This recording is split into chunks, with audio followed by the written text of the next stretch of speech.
Au bout d'une grande allée bordée d'arbres, on devine une maison au toit rouge, comme au fond d'un bois, presque dans un conte.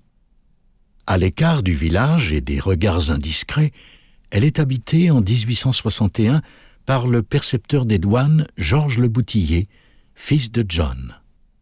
La plupart des membres des grandes familles d'entrepreneurs de pêche ont leur résidence en retrait du village. Ils marquent ainsi une certaine distance sociale par rapport au reste de la population. De plus, cette maison n'est pas tournée comme les autres vers la rue, mais plutôt vers l'est, vers le rocher et vers la mer. En 1912, on peut voir, assise sur sa galerie et profitant de la vue, Joséphine Le Boutillier, fille de Georges, avec son époux, le notaire Alphonse Dumay, et leur garçon, Narcisse. La maison restera ainsi dans la famille jusqu'en 1930, époque où la plupart des vieilles compagnies de pêche commencent à disparaître.